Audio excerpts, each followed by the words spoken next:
Olá, seja bem-vinda, seja bem-vindo. Quinta-feira, 14 de novembro de 2024, véspera de feriado. Começa agora o Jornal Câmara Notícia ao vivo, meio-dia mais 5 minutos. Muito obrigado pela sua companhia, pela sua audiência. Participe, mande a sua mensagem para o número do nosso WhatsApp. 19 é o nosso DDD. Para você que é de Campinas e região, pode ir direto no 978293776. Ou você tem a opção de enviar esta mensagem pelo nosso QR Code. Olha só, estou apontando aqui para ele. Com a câmera do seu celular apontada, já aparece uma mensagem na sua tela.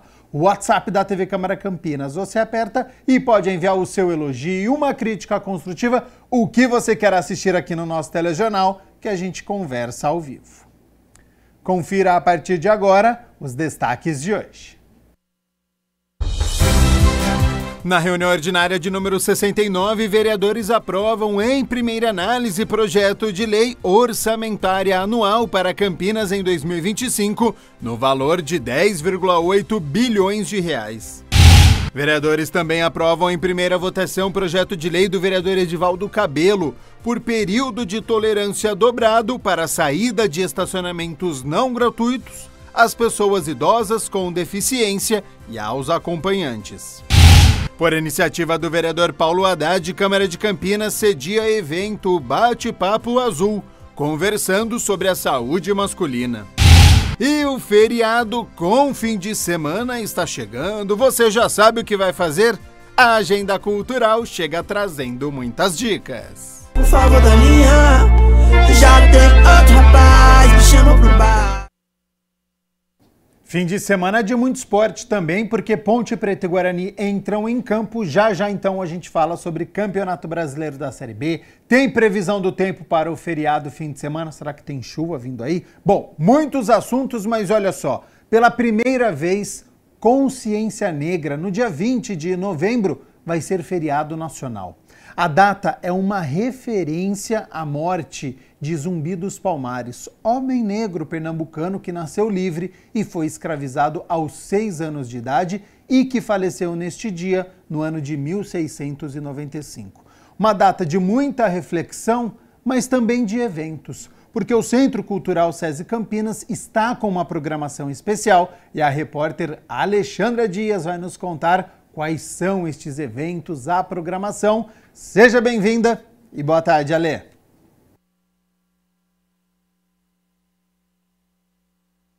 Gabriel Castro, muito boa tarde a você que nos assiste. É isso mesmo, Gabi. 20 é um dia para a gente refletir e repensar tudo o que aconteceu, mas a consciência são todos os dias, e o SESI, pensando nisso, criou uma programação específica para criar esse ambiente de reflexão e de valorização da luta pela liberdade e pelo fim da descriminalização. E para falar sobre a programação, eu estou aqui com a Gabriela Ramos, que é sua xará, e vai falar para a gente como é que vai acontecer. Muito obrigada pela sua participação, Gabriela. Muito obrigada a vocês. Então, o Centro Cultural SESI Campinas Amoreiras programou 3 atividades para esse mês. Importante reforçar que o SESI pensa nessa temática durante toda a programação que circunda o ano inteiro. Então, no dia 15 de novembro, a gente vai ter uma roda de conversa sobre a valorização e a representação do negro na cultura brasileira, às 15 horas da tarde. A partir da exposição Acervo Rotativo, que conta com mais de 400 artistas, o Educativo do SESI selecionou 3 obras para abordar tal temática.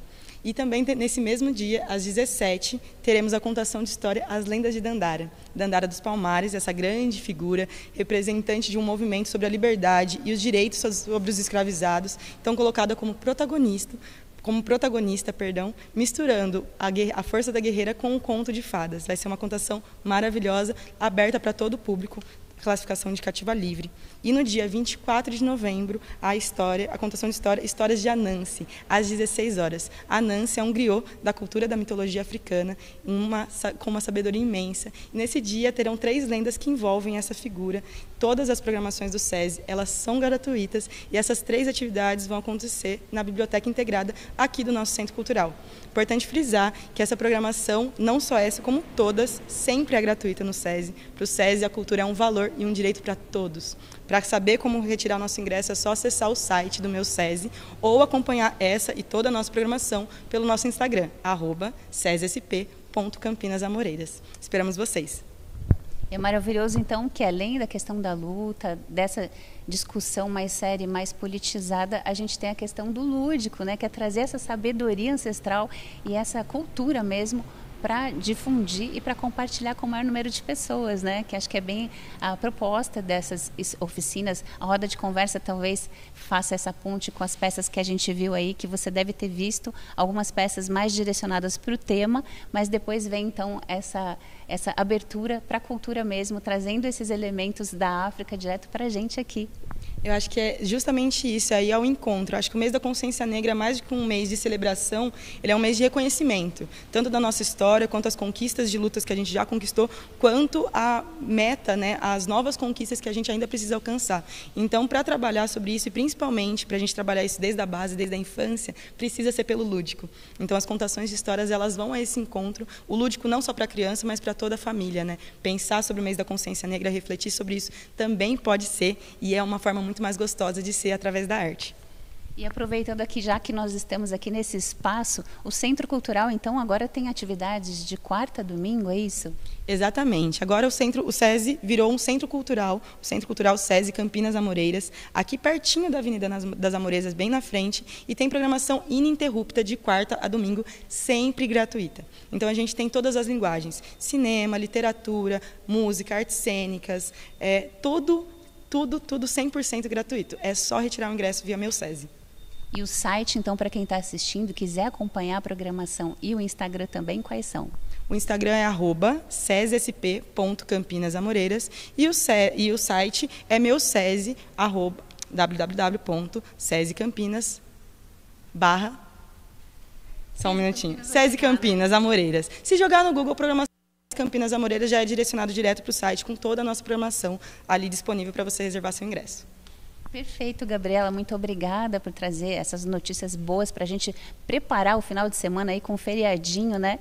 E ampliar o nosso conhecimento sobre a cultura afro, que não é só aquilo que a gente já recebeu daqui, mas também buscar de lá, trazer essa consciência, esses elementos que chegaram para a gente e muitas vezes a gente nem tomou consciência, né? Muito obrigada. Obrigada a vocês. Acompanhem, nos sigam, aproveitem a programação e acho que é isso mesmo, né? Mais do que a gente somente acreditar na história que foi nos contada, a gente descobrir as histórias que não nos contaram. Então, acho que as contações de história e a reflexão da roda de conversa vai ao encontro dessa proposta de compartilhar, refletir sobre as histórias que não nos contaram e que a gente precisa saber, né?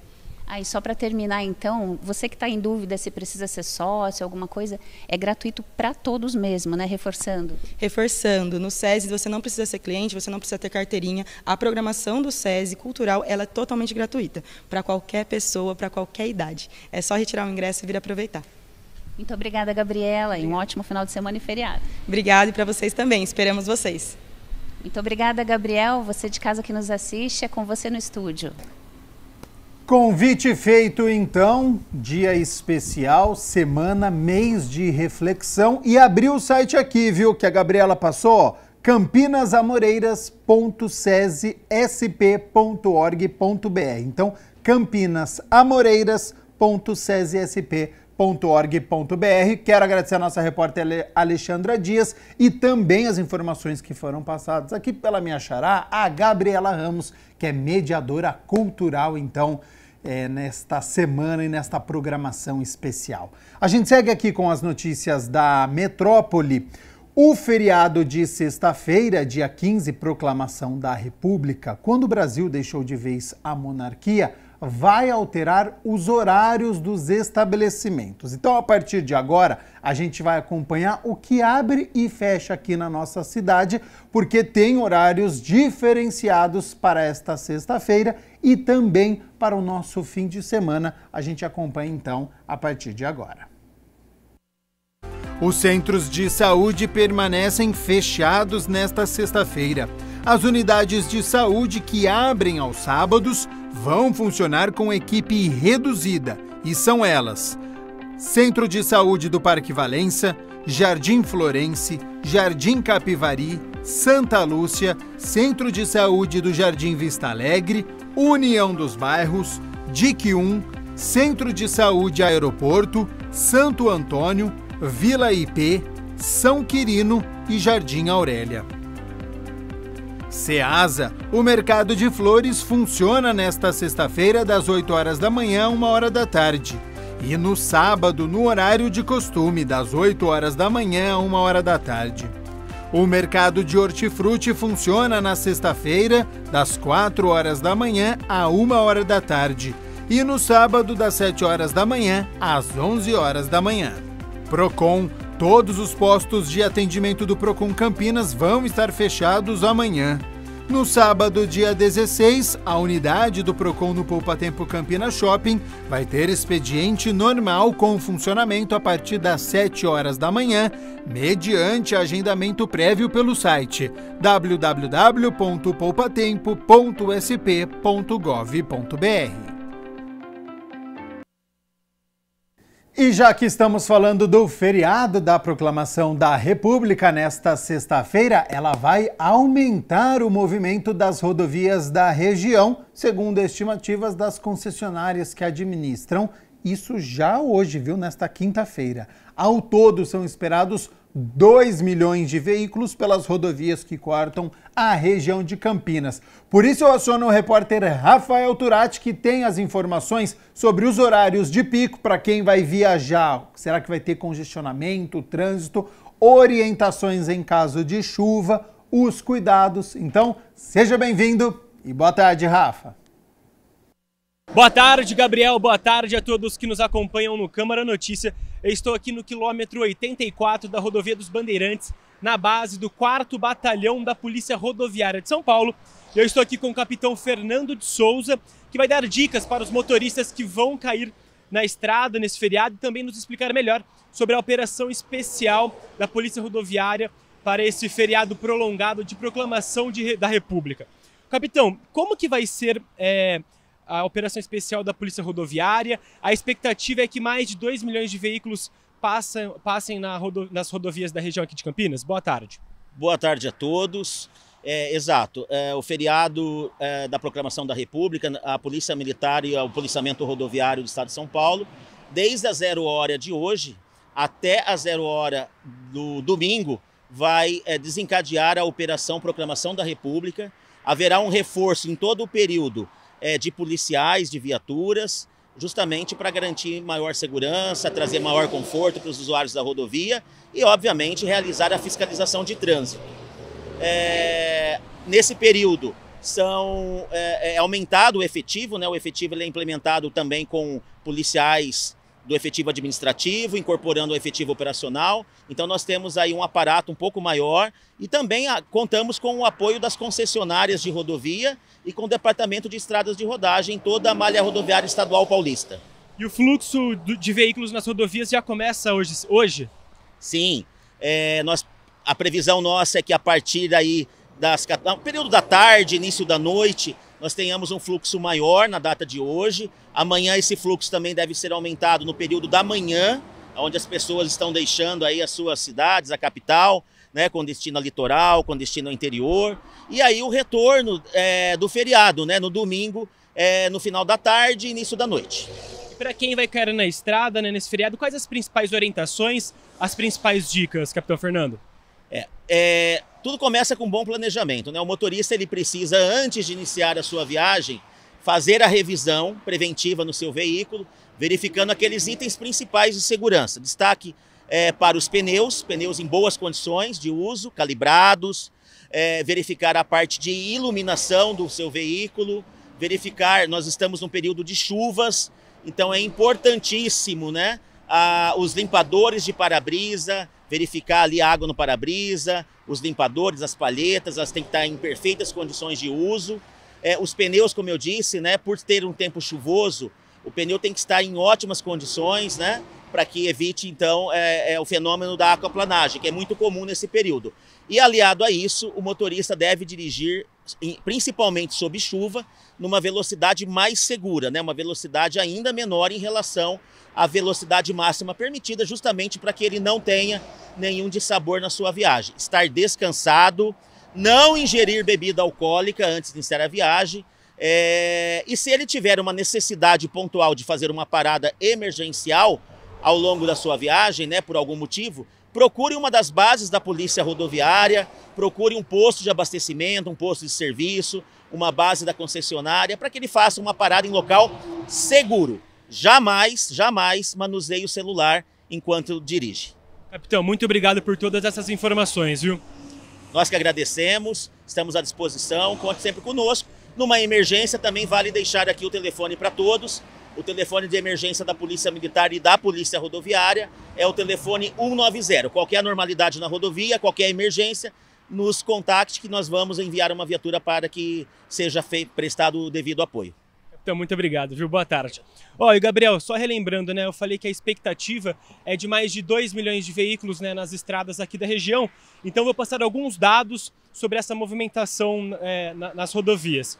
Olha só, no circuito das águas e sul de Minas Gerais tem uma previsão que cerca de 565 mil veículos circulam nas rodovias durante o feriado. No sistema Anhanguera e Bandeirantes, estima-se que aproximadamente 750 mil carros e caminhões passem pelo sistema, e a concessionária Rota das Bandeiras, responsável pela administração do corredor Dom Pedro e das rodovias SP 065 e SP 348, estima-se que cerca de 710 mil veículos circularão pelas suas rodovias durante esse feriado prolongado.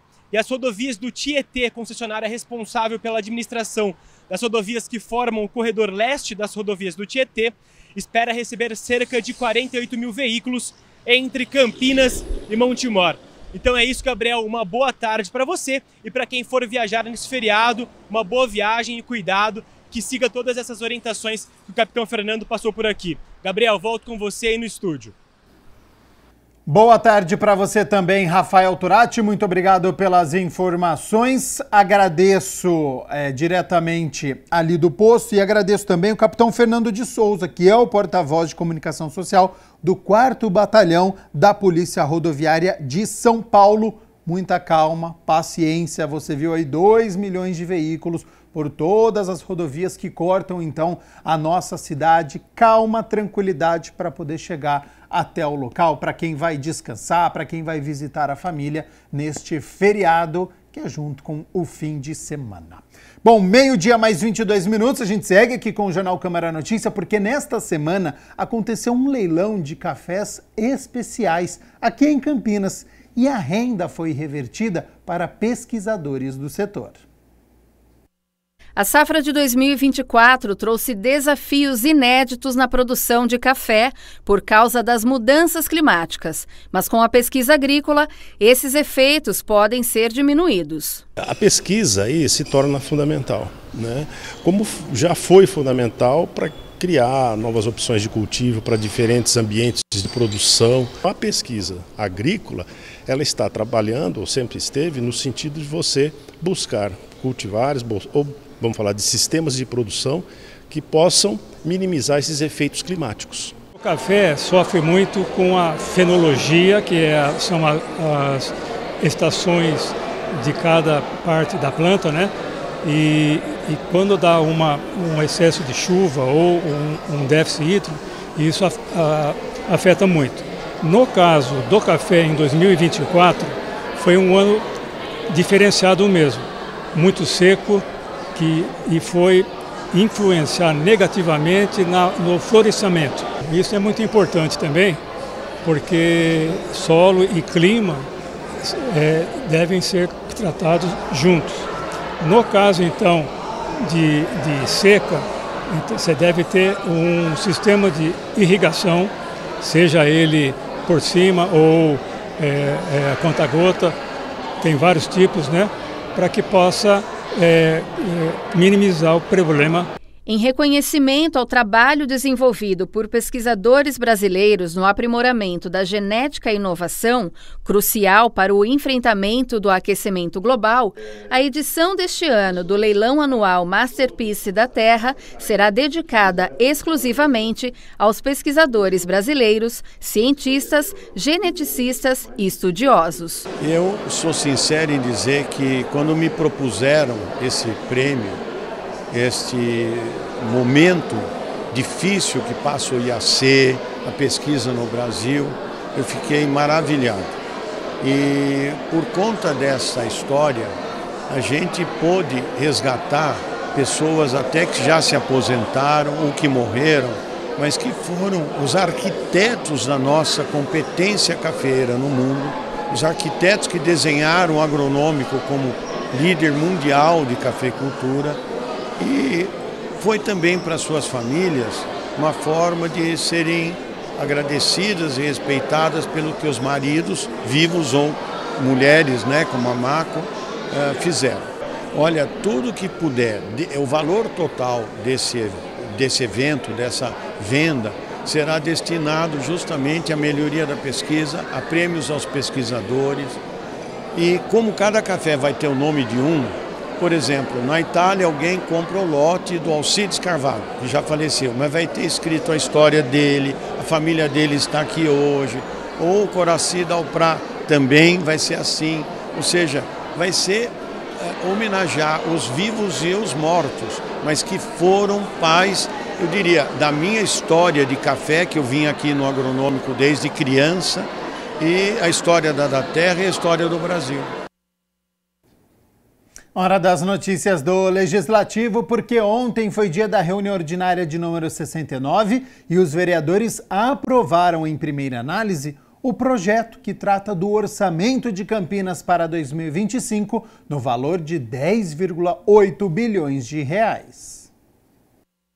O projeto da Lei Orçamentária Anual para Campinas em 2025 é no valor de 10,8 bilhões de reais. Pela proposta, a área de educação, incluindo a Fundação Municipal para Educação Comunitária, receberá os maiores investimentos, com 2,32 bilhões de reais. A saúde fica em segundo lugar, com 2,27 bilhões, já inclusos os recursos destinados à rede Mário Gatti. O líder de governo na Câmara, vereador Paulo Haddad, detalhou a proposta. Existem alguns parâmetros, né, para que ela seja encaminhada e votada e aprovada. Por exemplo, né, os 25% de aporte na educação, obrigatório por uma lei federal, 17% para a saúde, mas essa peça orçamentária está destinando 25,4% para a saúde. Então, o governo municipal já vem fazendo um aporte muito maior do que prevê a nossa lei orgânica do município. Então é muito importante que a gente possa passar isso. E o orçamento de Campinas é um orçamento muito pujante. São 10 bilhões e 800 milhões de reais. Então é uma arrecadação de 10 bilhões e 800 milhões de reais, com uma previsão de gastos também de 10 bilhões e 800 milhões de reais. Então, nas várias áreas, né? Na área de zeladoria, na área de educação, saúde, transporte, enfim, são várias, segurança pública, né?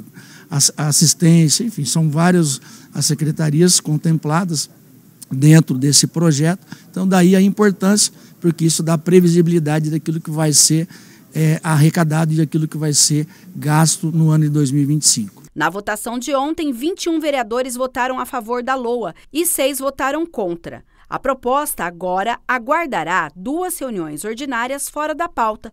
Neste período, costumam ser protocoladas as emendas aos projetos, incluindo as emendas impositivas. E, na sequência, segue para análise da Comissão Permanente de Finanças e Orçamento, que, inclusive, pode chamar uma nova audiência pública caso ache necessário.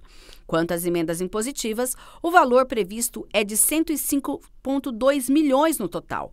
O montante é dividido por igual nas propostas dos 33 parlamentares, o que corresponde a um pouco mais de 3 milhões e 100 mil reais. Eu acredito, né, que é um dinheiro importante para cada vereador ter a sensibilidade aonde ele vai alocar esse recurso, fazer uma indicação precisa para que as várias secretarias possam executar essas emendas impositivas. Então já é o terceiro ano, primeiro ano tivemos aí algum problema na execução. Nesse segundo ano a coisa já foi melhor, tanto da parte dos vereadores para fazer indicação, quanto da parte do executivo, para que essas emendas elas fossem honradas, fossem executadas. Então, eu acredito que nós não teremos muita dificuldade para o ano de 2025, para que esses 3 milhões, 120 e poucos mil reais sejam aportados e sejam destinados para aquilo que o vereador achou melhor dentro, né, do seu rol de necessidades. A previsão é de que a votação final ocorra no mês de dezembro, momento em que serão analisadas as emendas impositivas. A gente segue aqui na reunião ordinária de número 69, porque os vereadores também aprovaram, em primeira análise, o projeto que prevê tempo de tolerância dobrado para gratuidade em estacionamentos para pessoas idosas ou com deficiência. O projeto do vereador Edivaldo Cabello, aprovado na legalidade, obriga que shopping centers, centros comerciais e estabelecimentos semelhantes concedam um período de tolerância dobrado para a saída de seus estacionamentos naquele tempo em que não há cobrança da tarifa para as pessoas idosas ou as pessoas com deficiência. Hoje tem aí 15 minutos de tolerância. Vai a um shopping center, tem 15 minutos de tolerância. Então, a dificuldade de locomoção que um idoso tem e também um deficiente, aí, portador de necessidades especiais, até mesmo uma mãe que tem uma criança com espectro autista. Então, todo o trabalho que ela tem para sair do veículo e até o estabelecimento. Então, hoje o prazo de 15 minutos é muito curto, não dá tempo.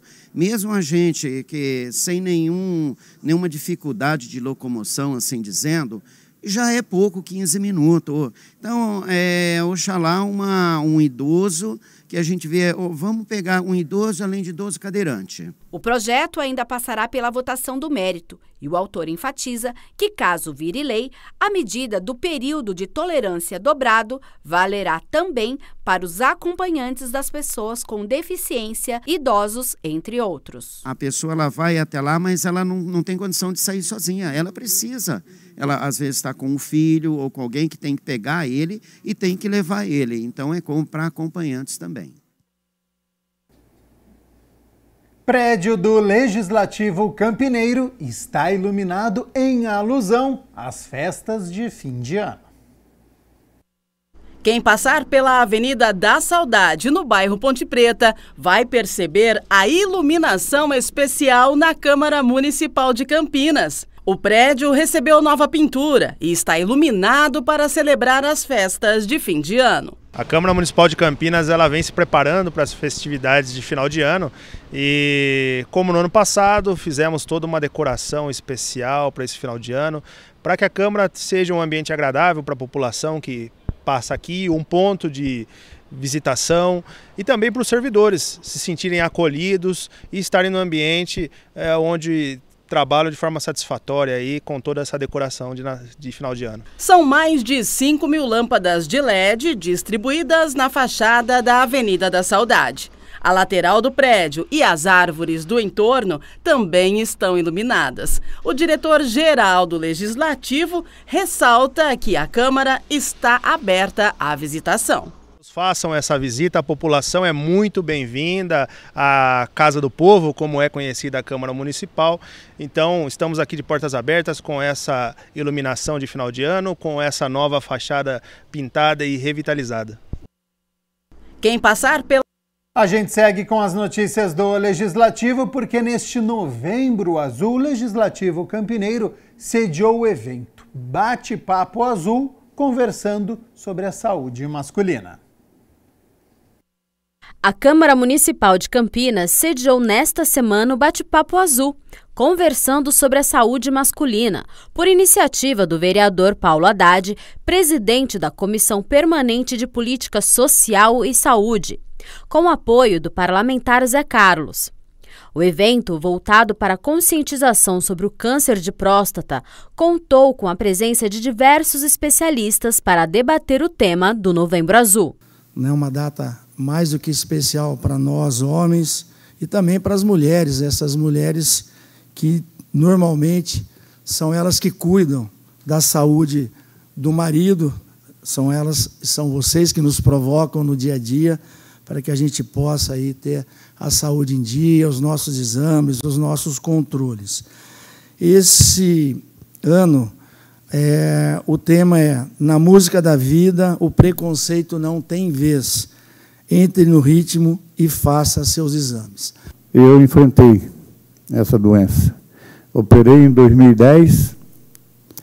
Em 2017, como eu não sabia, minha mulher sabia que eu tinha um câncer agressivo. Mas eu fazia periodicamente, de 6 em 6 meses, o exame para ver como é que estava a situação. Isso era orientação médica já, né? Tomo medicamento todo dia de manhã, por orientação médica, faço bloqueio, que o doutor também falou, né? Eu tomo uma injeção na barriga de 3 em 3 meses, para que tudo corra bem, que essa doença não volte nunca mais. Se sabe que os homens se cuidam menos do que as mulheres, os homens vão menos a consultas de rotina, eles não têm um médico para chamar de seu desde a adolescência, como as mulheres vão nos ginecologistas regularmente, desde que a mãe as leva no ginecologista desde cedo. E o homem se preocupa muito mais com a família e seu entorno, com seus afazeres trabalhistas, do que com a sua própria saúde. Aliado a isso, existe um preconceito contra os exames de rastreamento.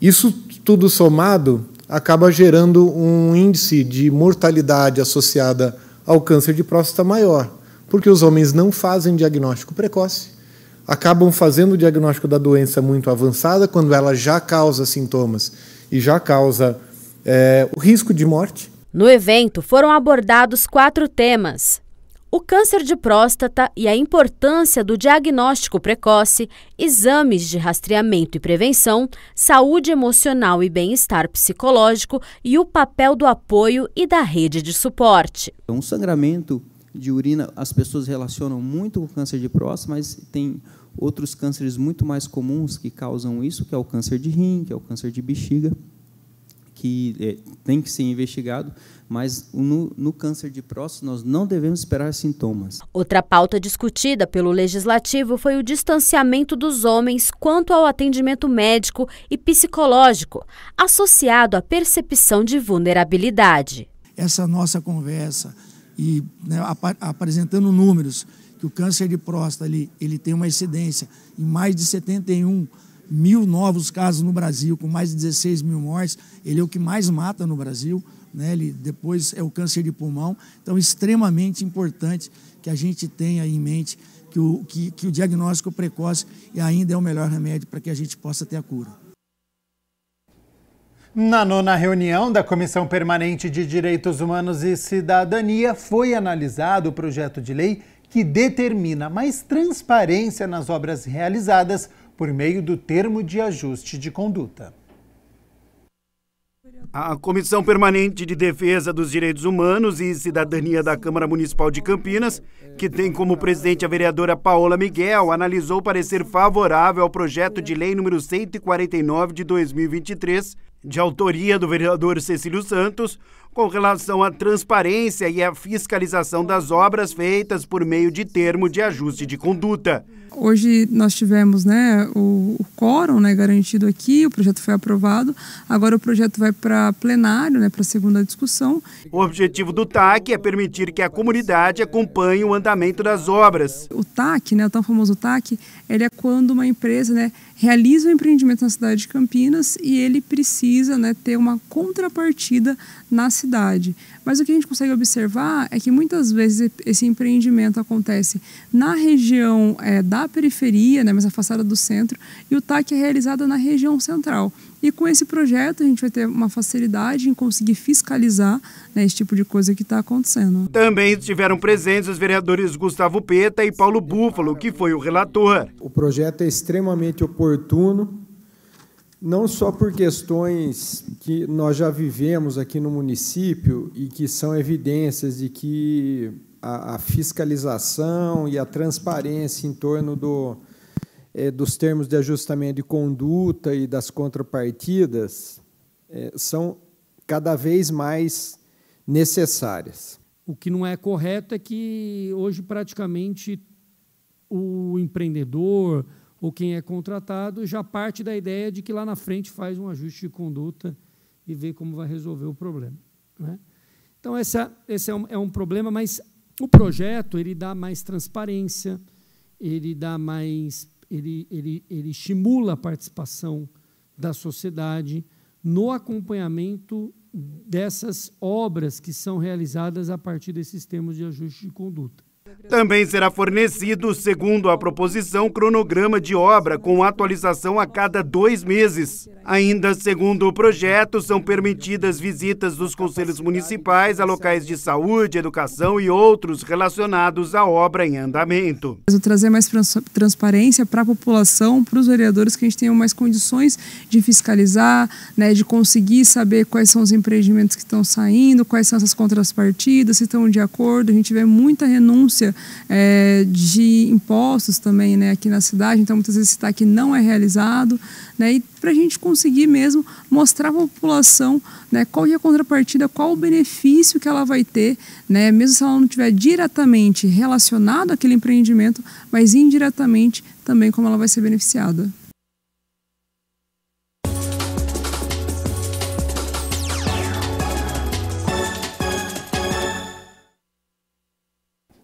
Como amanhã é feriado, hoje a gente já te atualiza com os jogos do fim de semana do Campeonato Brasileiro da Série B. No sábado, às 9h30 da noite, a Ponte Preta recebe o Sport Recife aqui em Campinas, no estádio Moisés Lucarelli, às 9h30 da noite. Lembrando, penúltima rodada. E a situação é a seguinte: Macaca, primeira equipe da zona de rebaixamento, com 38 pontos, tem 1 a menos que o CRB, que está fora da zona da degola. Já o Sport, que tropeçou na última rodada, empatou com a Chapecoense em casa, caiu para a 5ª colocação com 60 pontos e saiu do G4. Então, objetivos opostos, mas partida importantíssima para os dois times. O técnico João Brigatti não pode contar com o zagueiro Matheus Silva, que novamente foi expulso, e com o atacante Iago Dias, que também recebeu o cartão vermelho na última rodada. Fica a expectativa pelo retorno do atacante Gabriel Novaes à equipe titular. Se a Ponte vencer e o CRB perder para o Santos, a Ponte chega à última rodada apenas dependendo dela para se safar da Série C. Agora, se a Ponte perder e aí CRB e Chapecoense vencerem na rodada, a Ponte já está rebaixada matematicamente. E no domingo, 11 horas da manhã, é duelo dos rebaixados. Brusque e Guarani, que irão se enfrentar na Série C do ano que vem, cumprem tabela nesta reta final de Série B. Certamente o técnico Alan Al fará algumas mudanças, lembrando que se o Bugre vencer, ele pode deixar a lanterna após 29 rodadas. E claro que na segunda-feira a gente conta a história das duas partidas. Ponte Preta e Sport no sábado, Brusque e Guarani no domingo. 12h mais 42 minutos, olha só, o Thor, que é um Golden Retriever, cão terapeuta que faz das manhãs de todos os pacientes e colaboradores de um hospital aqui de Campinas ainda mais especial, distribuindo muitos lambeijos e carinho. Vamos conhecer a história dele a partir de agora no nosso quadro É o Bicho.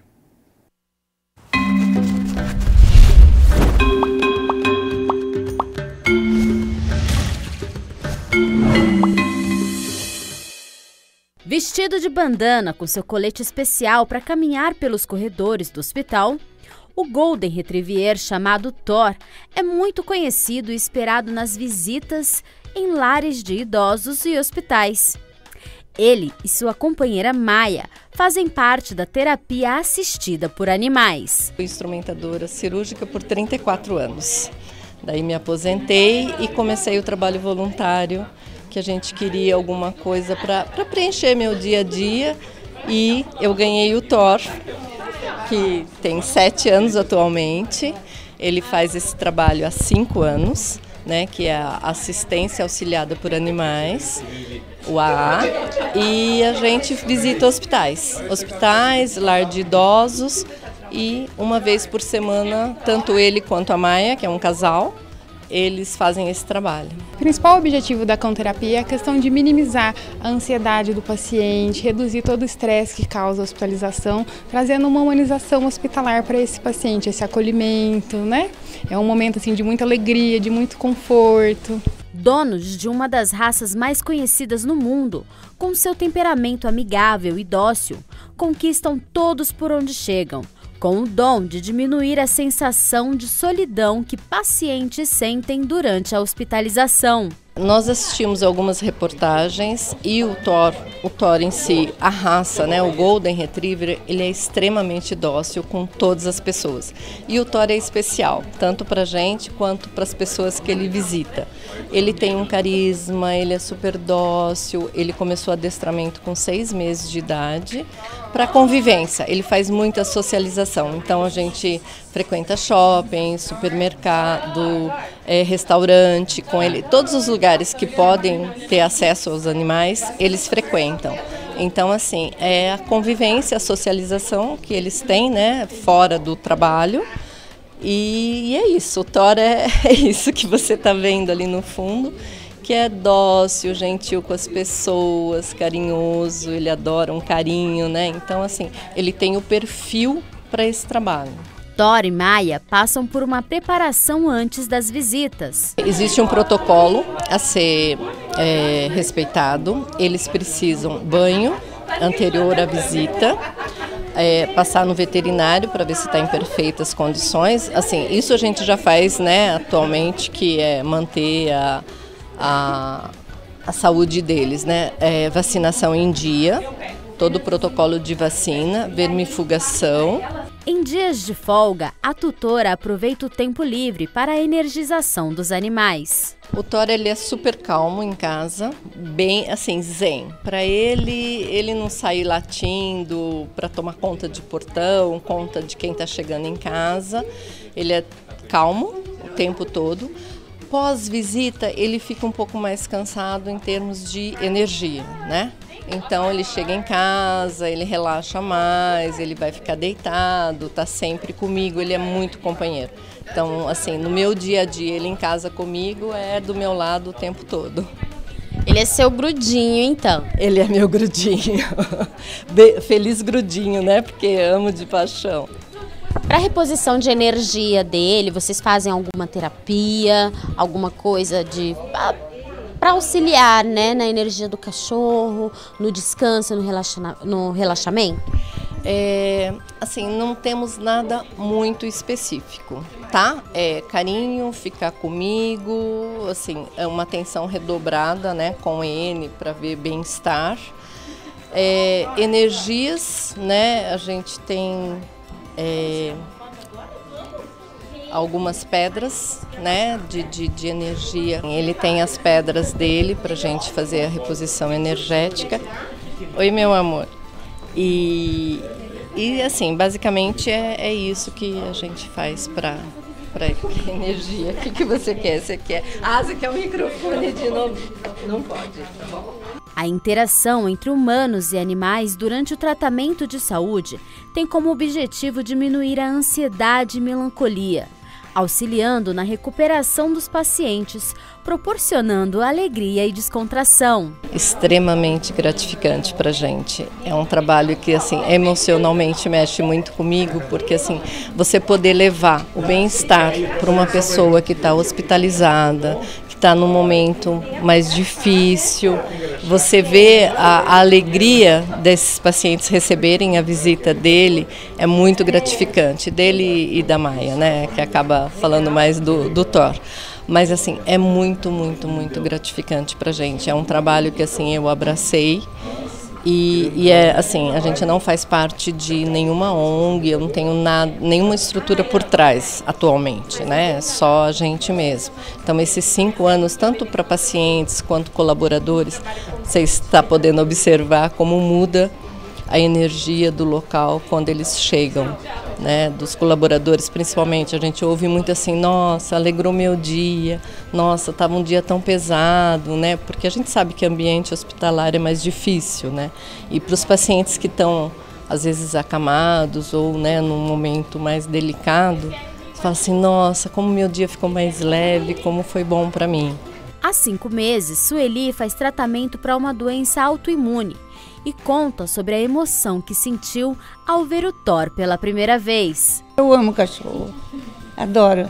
E eu fiquei tão feliz e pela internet, pelo WhatsApp, eu falei assim, tomara que na próxima vez que eu esteja aqui, eu venho cada 15 dias.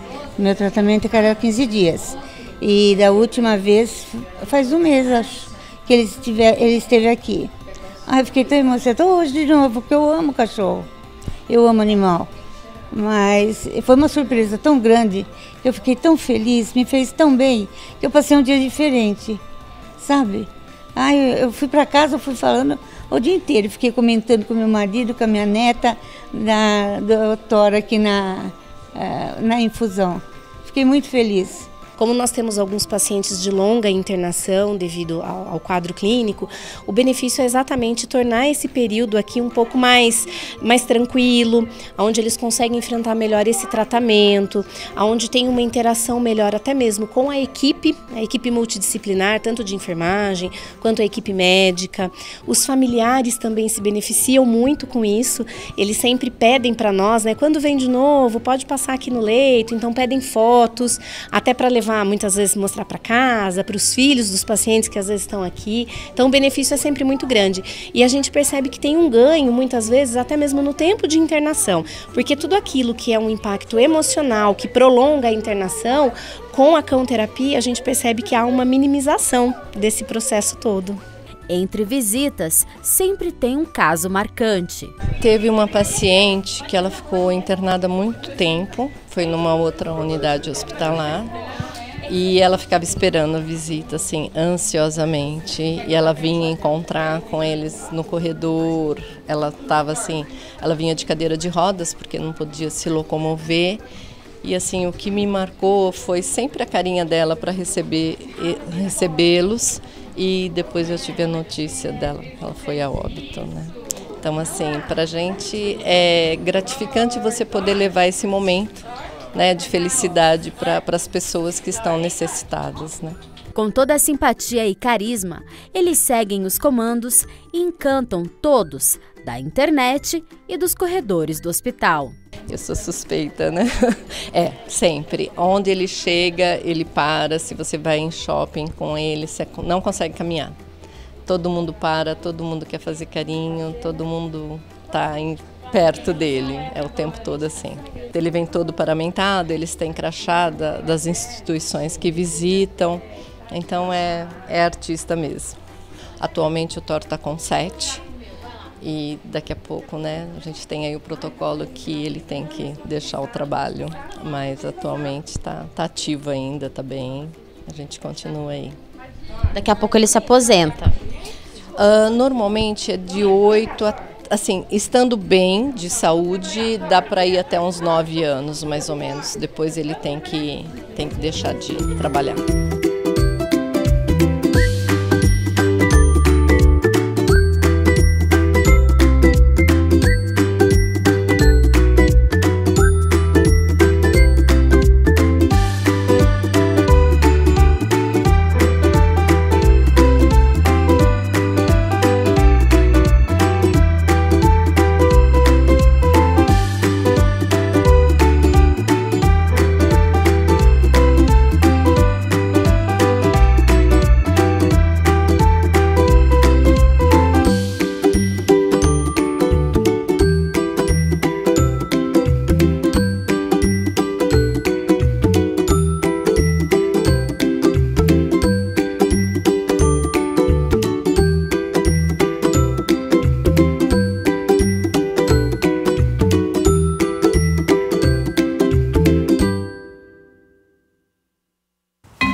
Você já ouviu falar em anemia falciforme? A nossa equipe conversou com uma especialista que vai explicar o que é essa doença hereditária e como ela pode ser diagnosticada precocemente por meio de um teste genético. Estudos norte-americanos apontam que a anemia falciforme afeta mais de 8 milhões de pessoas em todo o mundo. É o Saúde Agora.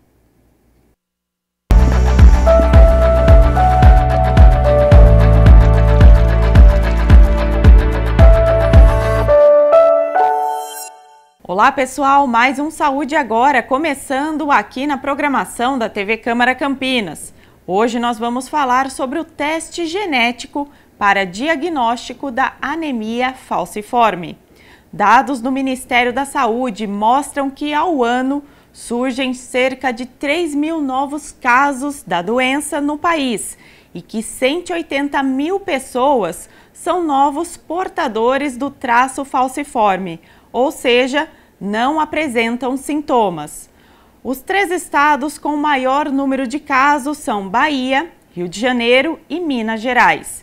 E quem vai falar sobre esse assunto é a Suzana Joia, que é bióloga com mestrado em genética e assessora científica da Igenomics. Suzana, muito obrigada pela sua participação aqui no Saúde Agora. Imagina, é um prazer participar, Ana Paula, e falar sobre um assunto tão relevante como esse, certo? A anemia falciforme, ela é uma condição que ela tem uma herança autossômica recessiva, então quer dizer que o indivíduo, para manifestar a doença, ela precisa ter as suas 2 cópias do gene HBB com uma mutação. Então, todos nós temos 2 cópias de cada gene, certo? E então, quando a pessoa tem as 2 cópias desse gene mutadas, ela vai apresentar a anemia falciforme com os seus sintomas, que incluem uma anemia crônica, fadiga, cansaço, maior suscetibilidade a infecções, certo? Mas as pessoas que têm apenas uma cópia do gene mutada, elas apresentam o traço falciforme. Então, elas são saudáveis, normalmente não apresentam sintoma algum, mas podem ter aí um risco aumentado de ter um filho com a doença falciforme. Doutora, só para o pessoal que está em casa entender melhor, né? A anemia falciforme, ela é uma alteração genética, é isso? Isso mesmo. Então, ela é uma doença causada pela presença das 2 cópias desse gene HBB mutadas. Então, só vai manifestar a doença quem tem as 2 cópias do gene com uma mutação genética. Doutora, qual então, que é... Tá certo. E qual que é a importância, doutora, desse teste genético para o diagnóstico dessa doença? Certo. Então, assim, o teste do pezinho, que é uma triagem neonatal, inclui a triagem para o diagnóstico da anemia falciforme. Então, hoje o teste do pezinho, que é realizado em todos os bebês que nascem, já inclui essa análise para essa condição. E ele é muito importante porque o diagnóstico precoce desse bebê permite com que ele já seja diretamente acompanhado por uma equipe que vai melhorar o prognóstico dessa doença, vai dar uma melhor qualidade de vida para essa criança, principalmente por evitar o desenvolvimento dos quadros, de episódios mais graves da condição. Doutora, nesse caso, como que é feito esse teste genético? Eu gostaria que você explicasse um pouquinho para quem está acompanhando em casa. Como ele é feito? Bom, assim, na verdade, quando a gente fala de testes que podem diagnosticar, existem várias opções, né? Então, existe já o teste do pezinho, que ele é realizado ali logo após o nascimento da criança, em que é possível saber se essa criança ela tem anemia falciforme. Não é necessariamente um teste genético, mas já vai fazer ali um diagnóstico daquele bebê. Isso ali já no momento do nascimento, para diagnóstico da criança. Aí existem outras situações em que pode ser realizado um teste genético.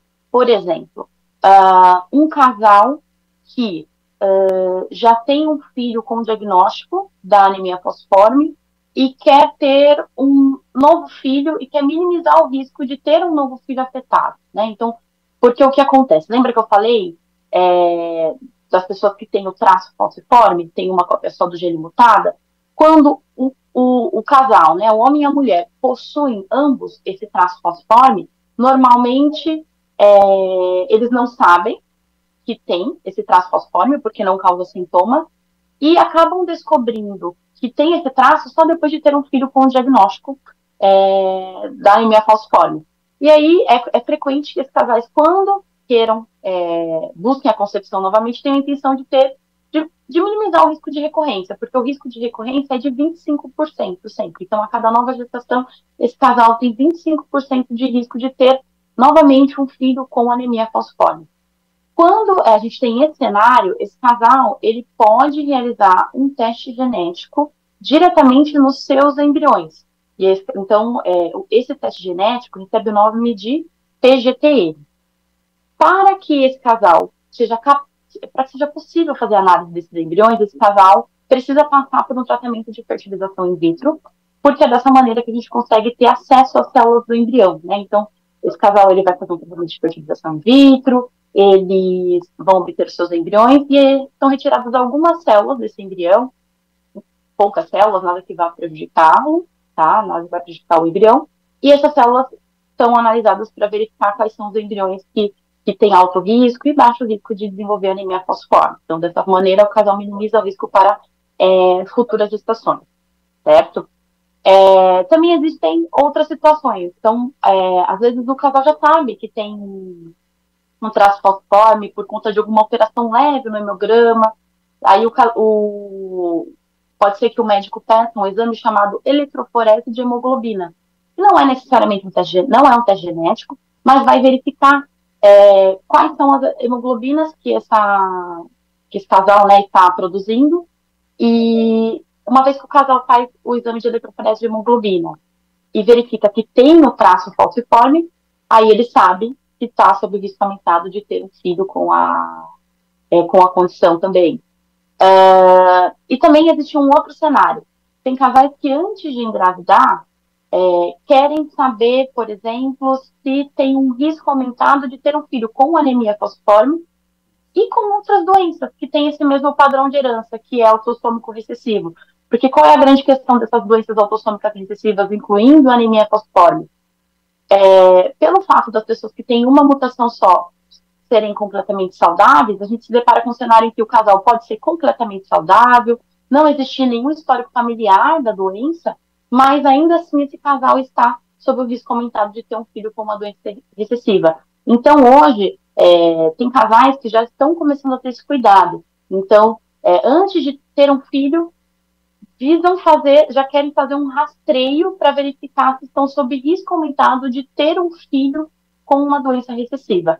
Então, esses casais que têm esse perfil, que querem ter esse cuidado, normalmente fazem um painel de portador, que é um teste genético, que normalmente inclui a análise do gene HBB e outros genes de herança autossômica recessiva. O gene HBB, ele normalmente está incluso porque ele é um gene que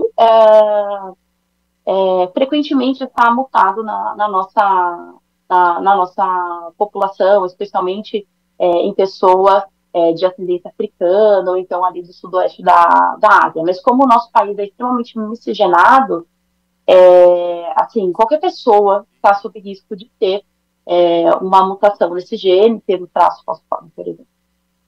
Doutora, tem uma população que ele mais atinge? No caso, essa doença, ela atinge qual tipo de pessoa, né? São mais crianças, mais adultos, mais a população branca, mais a população negra? Bom, por ser uma doença de origem genética, então a pessoa já herda a mutação. Então, ela vai manifestar, quando ela herda as 2 cópias do gene mutado, ela vai manifestar sintomas normalmente já desde a infância, tá? Então, ela vai atingir indivíduos de todas as faixas etárias, né? Então, a partir do momento que o indivíduo nasceu com aquela alteração, ele vai manifestar a condição. Então, a gente não tem uma diferença entre crianças e adultos, certo? Agora, existe sim uma diferença entre as populações. Então, pessoas com uma ascendência africana e do sudoeste asiático normalmente têm um risco maior de ter uma variante nesse gene HBB, tá? Enquanto pessoas, por exemplo, de ascendência europeia, a mutação está frequente numa frequência menor. Mas, assim, como no nosso país a gente tem uma população extremamente miscigenada, não dá para afirmar, não, eu não tenho eu não tenho nenhuma variante, nenhuma mutação nesse gene HBB. Doutora, se essa doença ela não for diagnosticada, né, a tempo ou precocemente, ela pode trazer complicações para essa criança, para esse adulto? Certo. O ideal é realizar o diagnóstico precocemente, por quê? Por exemplo, uma criança que tem anemia falciforme, ela vai ter uma suscetibilidade maior a infecções. A anemia falciforme, se não tratada, ela pode resultar aí num atraso no crescimento da criança, tá? Então, é interessante sim, é muito importante esse diagnóstico precoce por conta disso, porque essa criança ela vai ter um cuidado maior, especialmente em relação às infecções. Então, é muito importante. Esse teste, ele atua exatamente nesse ponto, né? Ele ajuda nesse diagnóstico precoce e isso ajuda as famílias a se planejarem melhor, né, doutora, também? Exato. Então, assim, o teste do pezinho, ele vai ajudar no diagnóstico precoce do bebê afetado, né? E a nível de pré-concepção, né, um casal que busca uma gestação, eles podem estar fazendo uma eletroforese de hemoglobina, que não é um teste genético, mas pode indicar se o casal tem o traço falciforme, ou fazer um painel de portador, né? E se for o caso, se eles tiverem um risco aumentado de ter um filho com a anemia falciforme, é possível a realização de um teste genético nos embriões, que aí é chamado de PGTM. Ele tem várias possibilidades, né, para diferentes situações. Doutor, esses testes, eles já estão disponíveis no SUS ou apenas o teste do pezinho, né, claro, mas esses demais que você comentou, a população tem acesso a isso nesse momento? Ao teste do pezinho, sim, as pessoas têm acesso pelo SUS, tá? O exame de eletroforese de hemoglobina, com um pedido médico, a pessoa pode ter acesso a essa análise, tá? Agora, o PGTM e o painel de portador já são exames que já são realizados mais de forma, são pedidos particulares. Não, infelizmente, já temos tecnologia suficiente para estar oferecendo essa solução para os casais, certo? E para os pacientes, mas ainda não é algo que está incluso no SUS.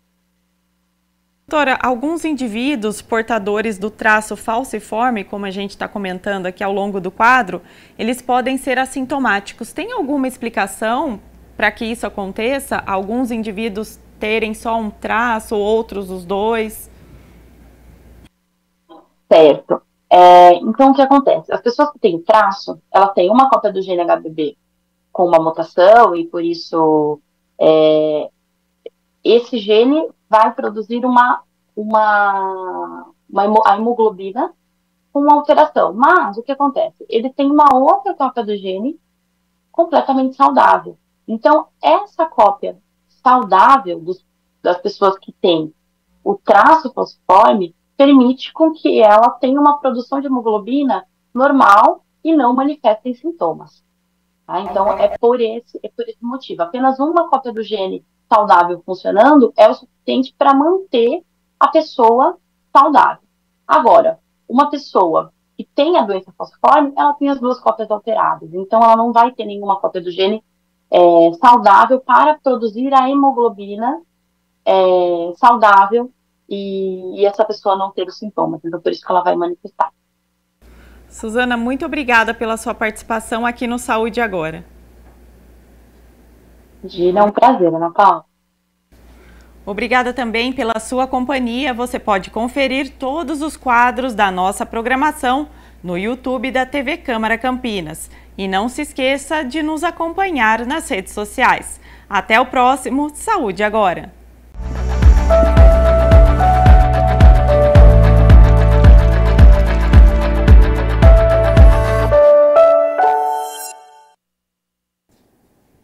Feriado e fim de semana chegando, e para você que não vai viajar, vai ficar em Campinas, a Agenda Cultural chega trazendo muitas dicas de filmes nos streamings, mas também estreias no cinema. Tem teatro e muito mais a partir de agora.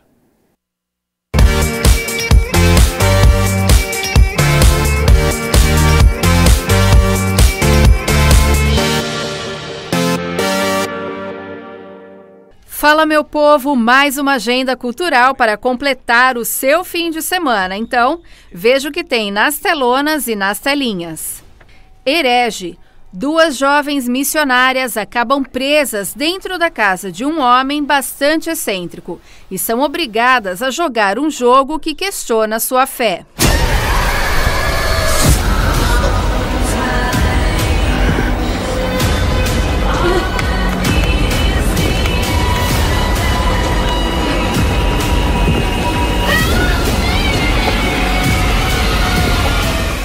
Wicked.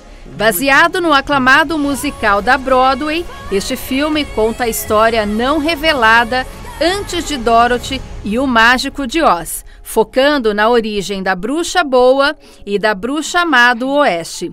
Elphaba é uma jovem incompreendida no reino de Oz, em parte por sua pele verde incomum e por ainda não ter descoberto seu verdadeiro poder.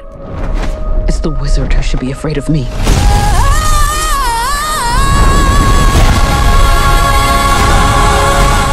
A linha de extinção. Nas desoladas montanhas rochosas pós-apocalípticas, um pai solteiro e 2 mulheres corajosas se veem forçados a deixar a segurança de seus lares. Unidos por um objetivo comum, eles embarcam em uma jornada repleta de perigos, enfrentando criaturas monstruosas que habitam neste novo mundo hostil. This is about more than just your son. There's no such thing as more than my son.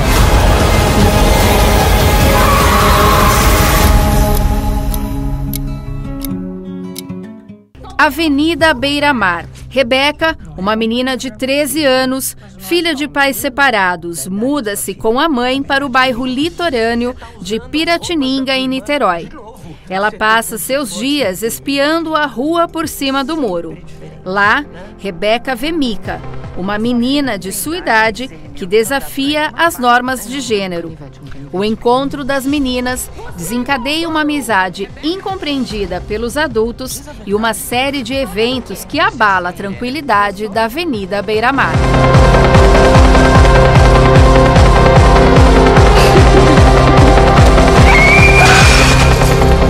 Mika, quem fez isso com você? Todo mundo.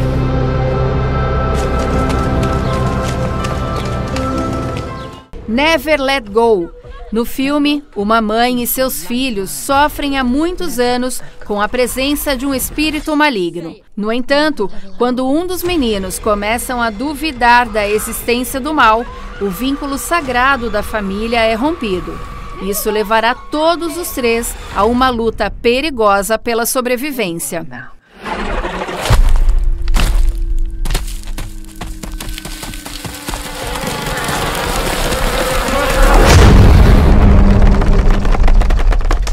A Favorita do Rei. Um drama histórico inspirado na vida de Jeanne Biquet, filha ilegítima de uma costureira humilde que alcança o auge da corte francesa como amante oficial do rei Louis V.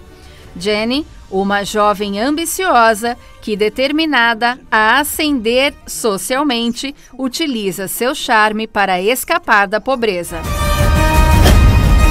Le roi a d'autres maîtresses? Elle est en train de découvrir le côté sombre du roi.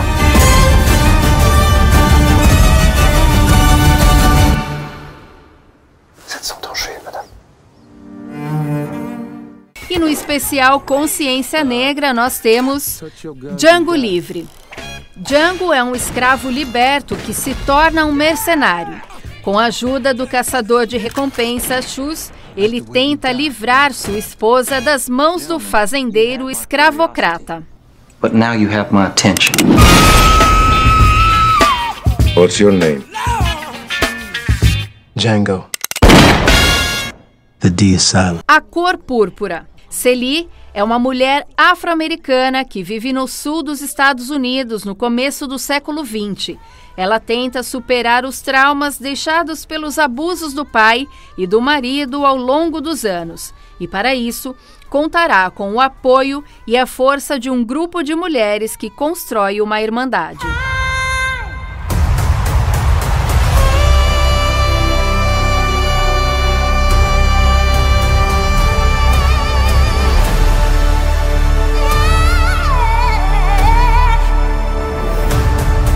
Dear Celie, we are more than just kings and queens. We are at the center of the universe. Mulher Rei. Nanisca foi uma comandante do exército do Reino de Daomé, um dos locais mais poderosos da África no século 17 e 19. Durante o período, o grupo militar era composto apenas por mulheres que juntas combateram os colonizadores franceses, tribos rivais e todos aqueles que tentaram escravizar seu povo e destruir suas terras. We are Dahomey!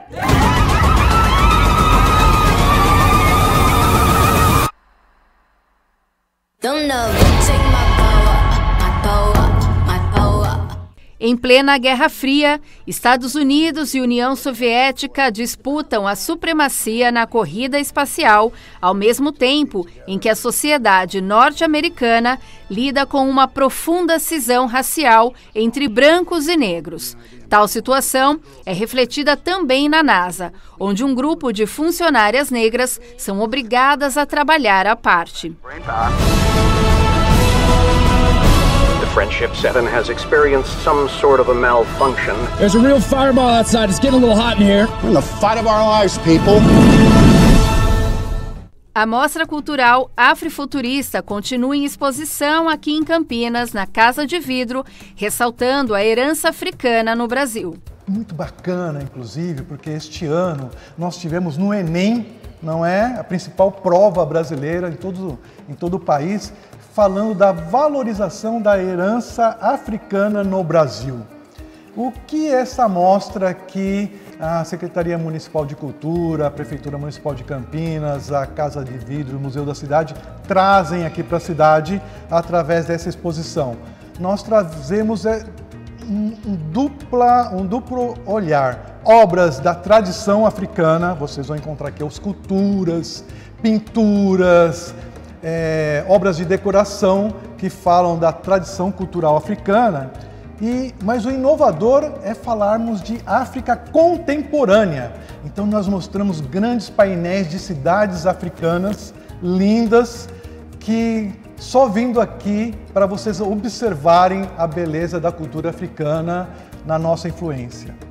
Nós vimos alguns painéis, né, dessas cidades, como o senhor bem disse, e é muito interessante a gente reforçar o que nós falamos antes da gravação, né? As pessoas têm uma imagem da África que é aquela imagem da pobreza, né? Sim, da miséria, sim. Mas tem um outro lado da África, assim como qualquer outro país. Este é o nosso esforço, sabe? Mostrarmos essa África moderna, porque existem shopping centers na África, existem lindos hotéis 5 estrelas, museus belíssimos, toda uma vida urbana que você pode aproveitar e que normalmente não é muito visto nas TVs brasileiras, na internet, nos nossos meios. E ficamos com essa sensação estigmatizada da África fragilizada. E às vezes nós não queremos nem fazer turismo em África, porque achamos que lá não é um ambiente de turismo. Se você vier aqui no Museu da Cidade, você vai ver fotografias das cidades e pode ter essa sensação: eu gostaria de viajar para um país africano. Aliás, são 54 países. Eu gosto muito de fazer esse comentário. Pensamos a África como um continente único. E pense no Brasil, nos estados. Cada estado tem uma cultura diferente. Em África é a mesma coisa, cada país tem uma cultura diferente. Então nós motivamos as pessoas a conhecerem o continente africano.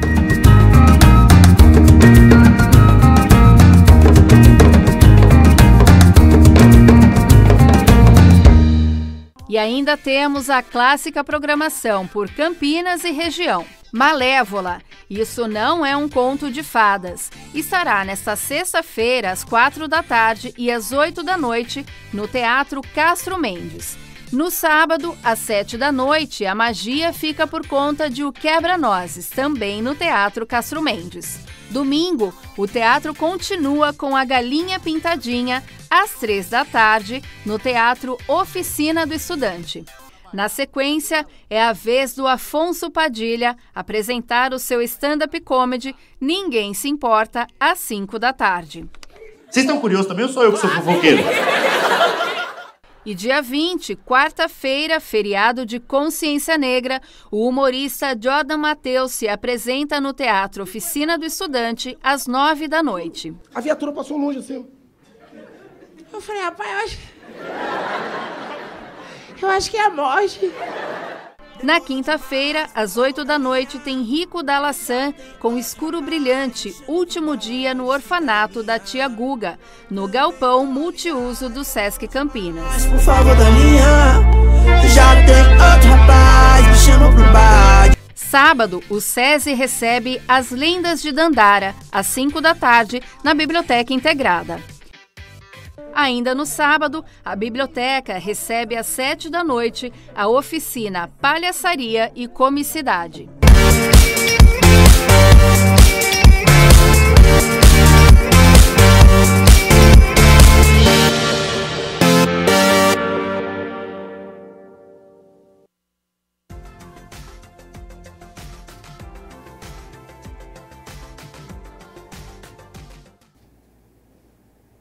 Para o feriado desta sexta-feira e o sábado, a previsão é de chuva aqui na cidade de Campinas, nebulosidade em alta. Já para o domingo, o sol volta a aparecer ainda sob muitas nuvens, mas o dia deve ficar estável.